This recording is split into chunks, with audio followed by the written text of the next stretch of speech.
لیکن دوستوں اس باہمت شخص نے پھر بھی ہار نہیں مانی اور پسٹنز کی کوالٹی کو بہتر بنانے کے لیے تجربات کا کام جاری رکھا۔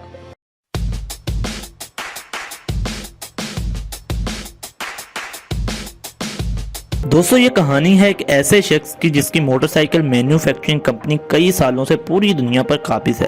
اس کے علاوہ اس کی آٹو موبائل مینوفیکچرنگ کمپنی بھی دنیا کی 8ویں سب سے بڑی آٹو موبائل مینوفیکچرنگ کمپنی ہے۔ دوستوں یہ شخص کون ہے جاننے کے لیے ہمارے ساتھ ویڈیو میں بنے رہیے، اور اگر آپ نے ابھی تک ہمارا چینل سبسکرائب نہیں کیا تو برائے کرم اسے سبسکرائب کر لیجیے۔ جی ہاں دوستوں، یہ شخص Honda motor cycle and auto mobiles companies کا مالک سوئچیرو ہونڈا ہے۔ دوستوں آج تو اس کی کمپنی کا ریونیو بلین آف ڈالرز ہے، لیکن آپ کو یہ جان کر حیرانی ہوگی کہ اس کمپنی کا آغاز ایک چھوٹے سے گراج سے ہوا تھا۔ دوستوں سوئچیرو ہونڈا کا جنم 17 نومبر 1906 کو جاپان کے ایک چھوٹے سے گاؤں سائجوکا میں ہوا۔ ان کے والد گیہی ہونڈا ایک چھوٹے سے لوہار تھے۔ سوئچیرو بھی ان کاموں میں اپنے والد کا خوب ہاتھ بٹایا کرتے تھے۔ گھریلو ماحول کو دیکھتے ہوئے ہونڈا کو پڑھنے لکھنے کا بالکل بھی شوق نہ تھا، اور انہوں نے چھوٹی عمر میں ہی پڑھائی چھوڑ دی تھی۔ پڑھائی چھوڑنے کے بعد وہ ایک کار کمپنی میں کام کرنے کے لیے ٹوکیو چلے گئے۔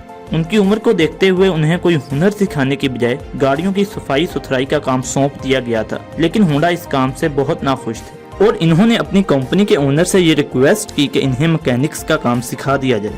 اجازت ملنے پر ہونڈا نے اپنی محنت اور لگن کے بلبوتے بہت جلد کام سیکھ لیا اور کچھ ہی عرصہ میں ایک اچھے مکینک بن گئے۔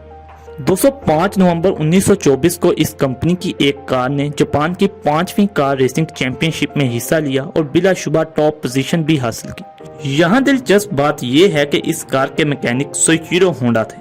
ریس جیتنے پر یہ کمپنی کافی مقبول ہوئی اور اس کی کئی برانچز بھی کھولی گئیں، جن میں سے ایک کی دیکھ بھال 21 سالہ سوئچیرو کے ہاتھ میں تھما دی گئی۔ 1928 میں ہونڈا نے یہ کمپنی چھوڑ دی اور اپنی ذاتی مکینکس کی دکان کھول لی۔ کچھ عرصہ دکان چلانے کے بعد ہونڈا نے بڑی بڑی کار کمپنیز کے لیے رنگ پسٹن بنانے کی سوچی اور اپنا سب کچھ بیچ کر ایک چھوٹی سی کمپنی کھول لی۔ ٹویوٹا کمپنی نے ہونڈا کی اس سوچ کو کامیابی میں بدل دیا اور انہیں پسٹنز بنانے کے آرڈرز دینا شروع کیے۔ انہی دنوں ہونڈا کا کار ایکسیڈنٹ ہو گیا اور وہ 3 ماہ تک بستر پر ہی محدود ہو کر رہ گئے۔ اسی دوران انہیں پتا چلا کہ ان کے بنائے گئے پسٹنز کی کوالٹی بڑی کار کمپنیز کے معیار کے مطابق نہیں ہے۔ اس سے ان کی بنائی گئی کمپنی تو تباہ ہو ہی گئی اور انہوں نے ٹویوٹا جیسی بڑی کمپنی کا کانٹریکٹ بھی کھو دیا۔ لیکن دوستوں اس باہمت شخص نے پھر بھی ہار نہیں مانی اور پسٹنز کی کوالٹی کو بہتر بنانے کے لیے تجربات کا کام جاری رکھا۔ اسی دوران ورلڈ وار 2 بھی اپنے پورے عروج پر تھی اور ایک امریکی حملے میں ان کی فیکٹری پوری طرح جل گئی۔ جنگ ختم ہونے کے بعد ہونڈا نے اپنی کمپنی کے سارے اثاثے بیچ دیے اور 1946 میں ایک ریسرچ انسٹیٹیوٹ کھولا جس کا نام ہونڈا ریسرچ انسٹیٹیوٹ رکھا گیا۔ جنگ میں شکست کے بعد جاپان کی اکانومی بہت بری طرح متاثر ہوئی اور لوگ پیدل اور سائیکلوں پر چلنے پر مجبور ہو گئے۔ ان حالات کو دیکھتے ہوئے ہونڈا کے دماغ میں ایک خیال آیا اور انہوں نے ایک چھوٹا انجن بنا کر اسے سائیکل سے جوڑ دیا۔ یہی وہ خیال تھا جس کی وجہ سے ہونڈا کا نام آج بھی زندہ ہے۔ خیر لوگوں کو ان کا یہ آئیڈیا بہت پسند آیا اور انہوں نے ان کے سائیکلز خریدنا شروع کر دیے۔ 1949 میں انہوں نے اپنے ریسرچ سینٹر کو ہونڈا موٹر کمپنی کا نام دے دیا اور اسی سال ان کی کمپنی نے ایک موٹر بائک بھی تیار کر ڈالی۔ یہی سے ہونڈا کی کامیابی کا سفر شروع ہوتا ہے، پھر انہوں نے کبھی بھی پیچھے مڑ کر نہیں دیکھا۔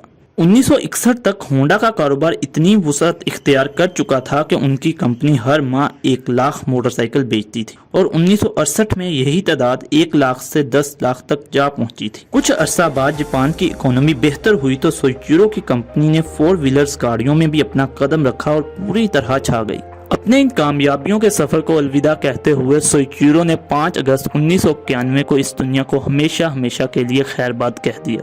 دوستو اگر آپ کو ہماری آج کی ویڈیو اچھی لگی ہو تو آپ ہمارے چینل کو سبسکرائب کر لیجئے اور ساتھ ہی ساتھ اس ویڈیو کو لائک اور شیئر بھی کر دیجئے۔ اللہ حافظ۔